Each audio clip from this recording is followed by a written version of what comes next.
So we're getting back on the engine build. We had to order parts to fix the fuel tank. It's also, single digits here where we live in Tennessee, and we're working outside, so we're going to get back on this. What we're going to do with this is we're going to be pulling all the pistons out, and we're going to be gapping the rings. I'll go over a couple little things along the way. Nothing too crazy. It's not going to be super exciting. It is a necessary step. This is one of the things where when people are putting a car together, they want to rush through. It pays off in the long run to get some of these tedious things done so the car will last, especially the engine. I'm not trying to really max this out, but we are going to be, in my opinion, we are going to be making a decent amount of power, and I would prefer to take some precautionary measures so it lasts. All right. We got cam bearings ordered, a bunch of other stuff ordered, but right now what we're going to do is we're going to be pulling the pistons out, pulling the rings off, measuring what the end gap is, and maybe open it up. Maybe we don't have to. We'll see. We might get lucky, but it's better to know, because if you put too much gap in your piston ring and you go to the racetrack, no one knows. But if you don't put enough gap in and you go to the racetrack, everyone knows when pistons and rods are hanging out the oil pan. So let's get started.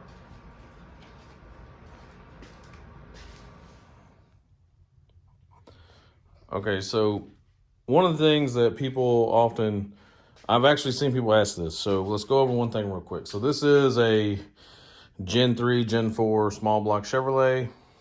Chevrolet numbers their cylinders on the driver's side, or the left side of the engine, 1, 3, 5, 7. Passenger side, 2, 4, 6, 8.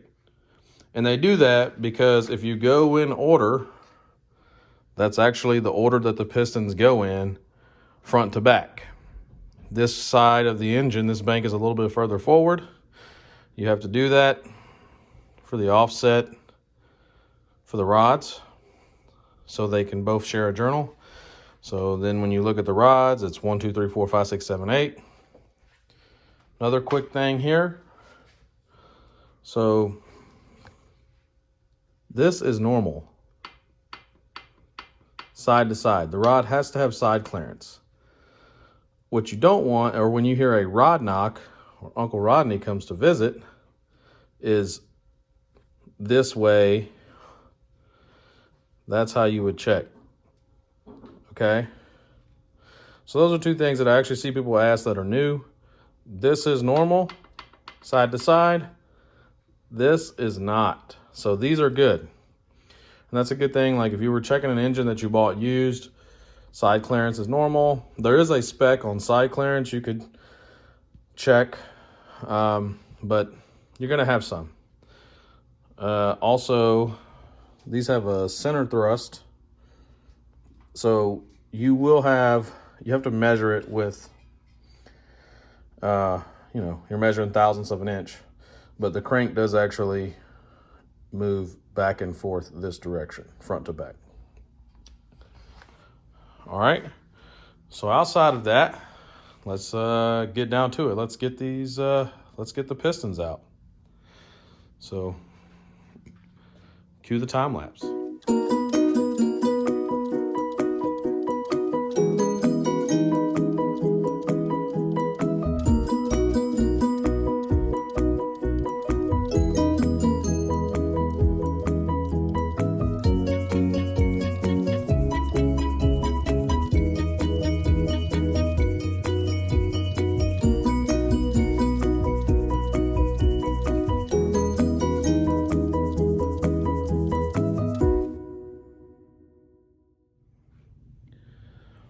So I got all the pistons out. As far as that goes, all the pistons, they look fine. It's really not the worst I've ever seen, but I do think we might pull the crank out and have the crank polished. It's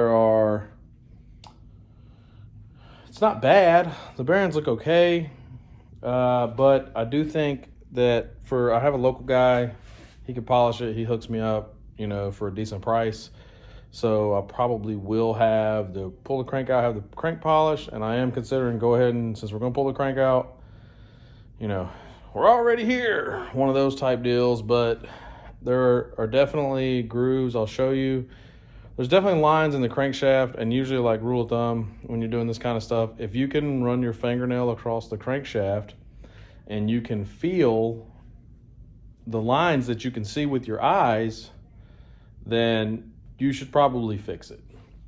Let me get you turned around here and I'll show you what I'm talking about. So here's the front two journals. Let's spin this around. Let me wipe it down. So you can see the lines that are running this way. This one is okay. This one feels okay. This one here, let's wipe it down.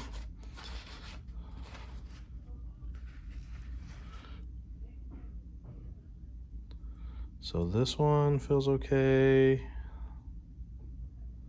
This one kind of has a groove right there that you can feel. It's smooth, and then right there you can feel one.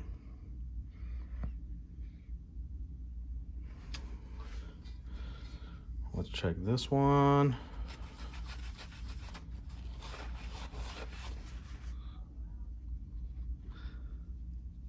So this one, yeah, you can feel that one right there.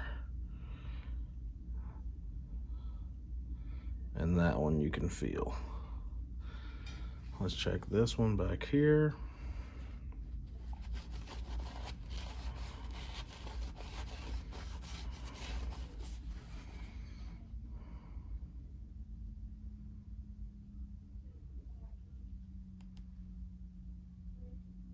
Right there, you can feel that one. So honestly, let me get you turned back around. Honestly, I mean, I've definitely ran worse. But like I said, we're already this far. It's not that much more money. We're going to go ahead and probably get that taken care of. Just put some new bearings in it. I mean, it's a couple $100. It'll be okay.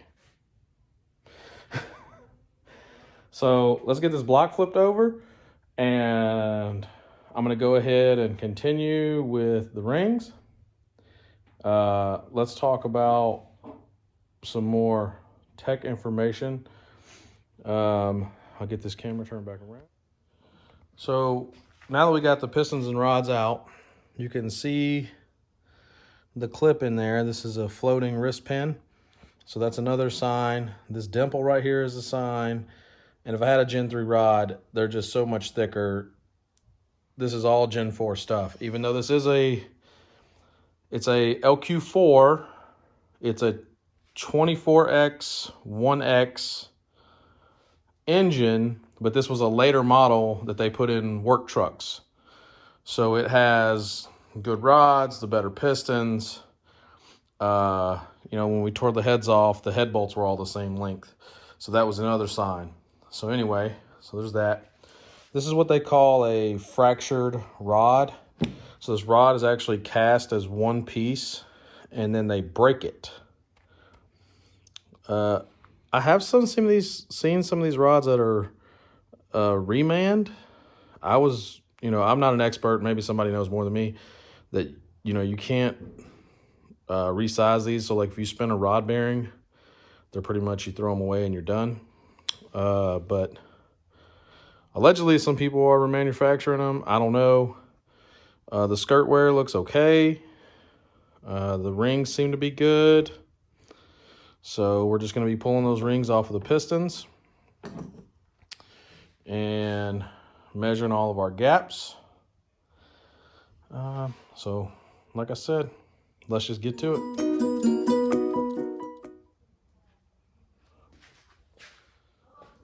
Okay, so these rings are marked. You want to keep track of where they were at and the orientation of it. So some rings can go on either way. These rings, let's see if you can see here. There's a dot there, so that dot's going to go up. And then the second ring is the same way. The second ring also has a dot. So when we take these rings off, they actually make a tool, but you just kind of roll it off just like that. So that's our top ring. The second ring, get it spun around. Sometimes they can be a little bit trickier.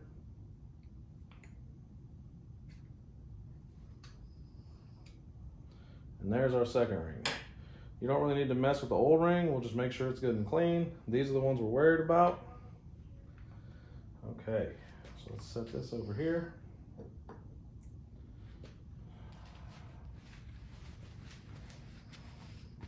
Get you guys repositioned, and then we'll continue.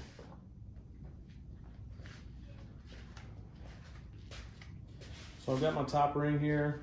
So what you're gonna do is you're gonna take your ring, place it into the bore, rotate it. This is gonna square the ring up in the bore.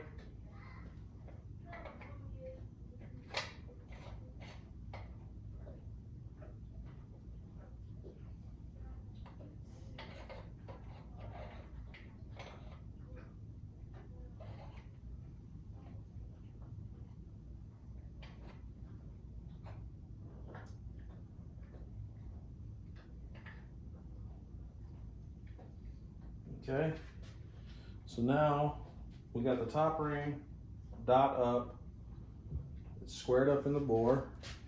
So now we're gonna check our ring gap, and what we're gonna use to do that is a feeler gauge, preferably one that's not rusty. Okay, so let's see where we're at. It looks pretty tight. Let's go. Here's a 16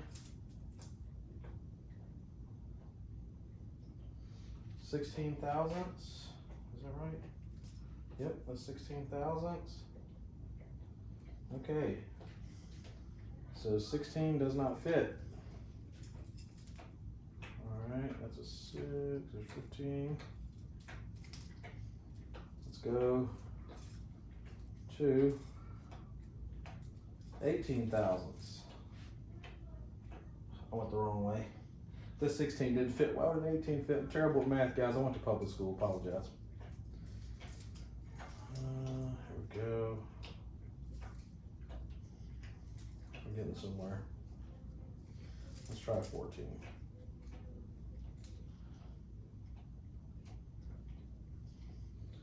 Is a little loose. Let's try 15.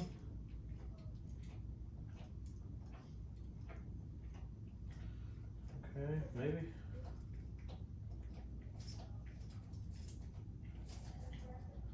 Let's try 16 one more time.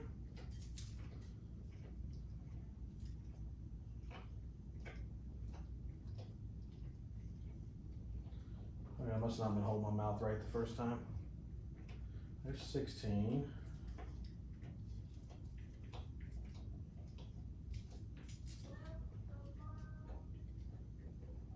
17. Let's go to 20.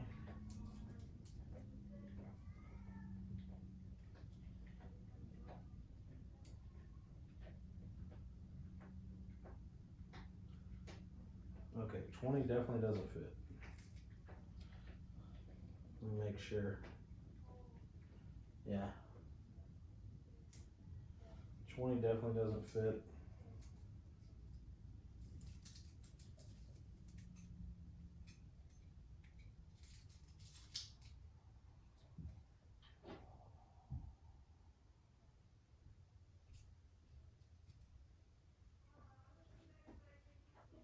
Yeah, even 19 won't go all the way in. So it's about 18 thousandths. 18 thousandths is way too tight. So that's the exact reason we did this. If we got in a scenario where, we're really turning the boost up on this, which I don't know how much it's going to take to make the power that I want to make, but I want to be safe. That right there would have definitely been too tight for what we're trying to do. So I'm glad we tore it down to this point. Let me bring you in and kind of show you what we're doing.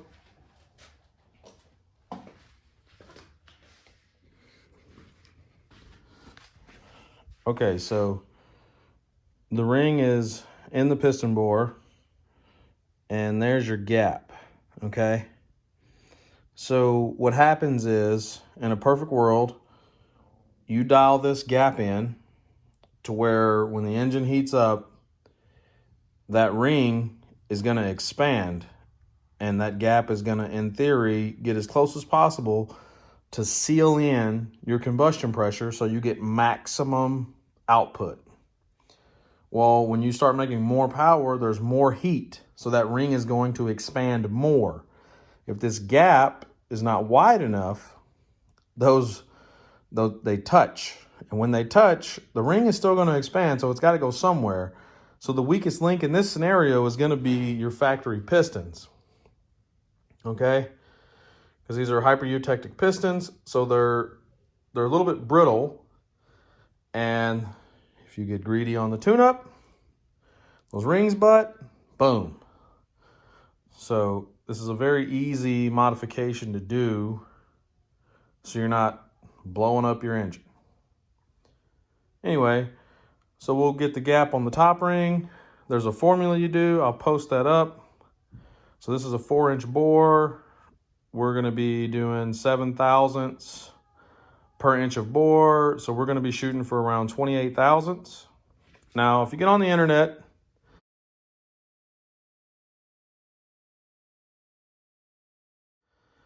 let me get you turned around here.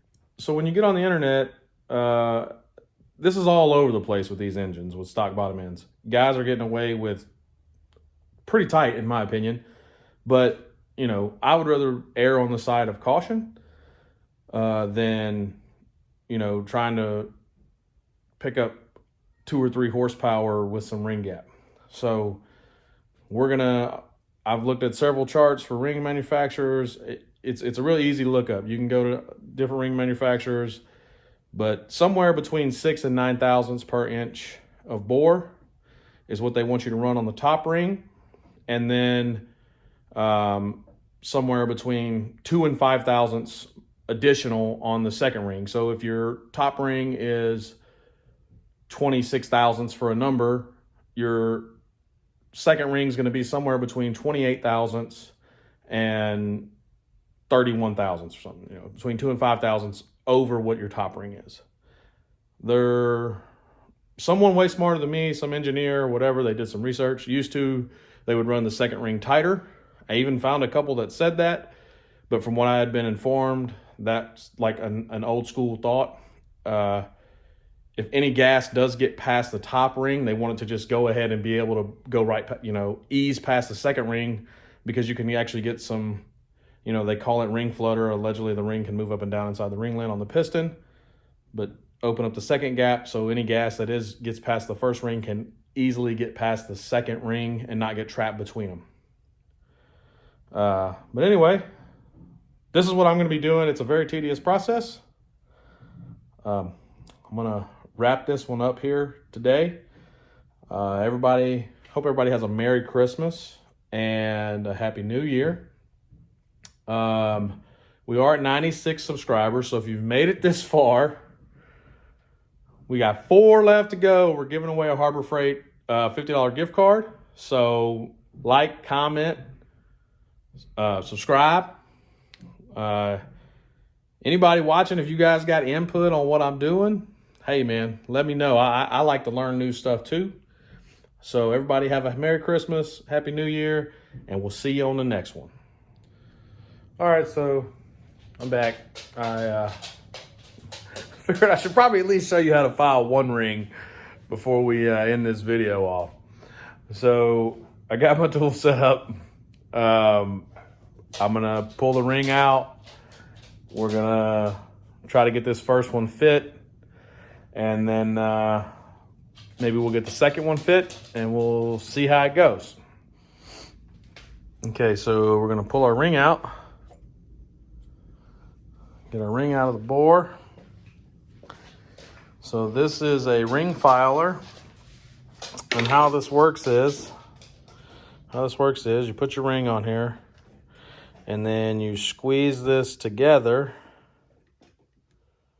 and you turn it, and this is an abrasive disc, and it takes material off, opens the gap up. Everybody's happy. You only got to do it 16 times. So, all right, let's get started.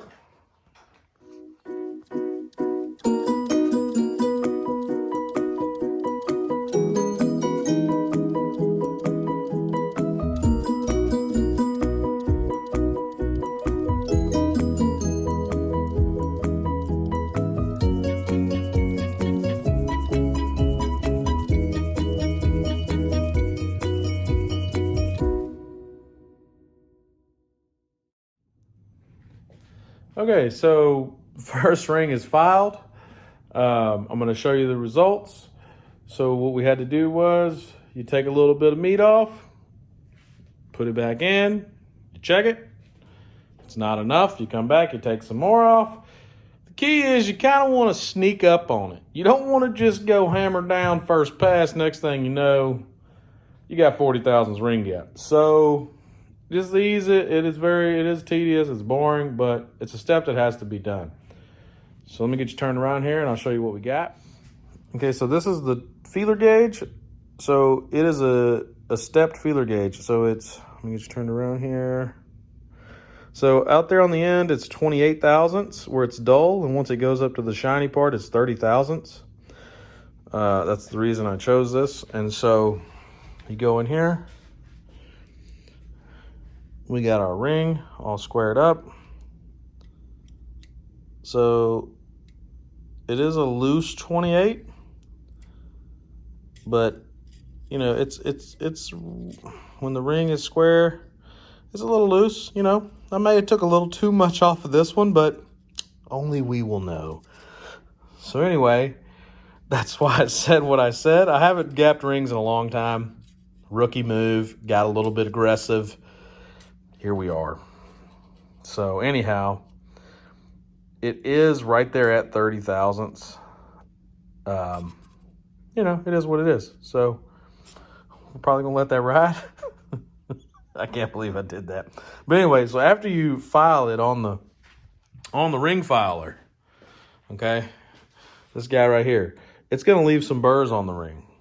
So what you want to do is go steal your wife's fingernail file, because you don't have your actual files at home.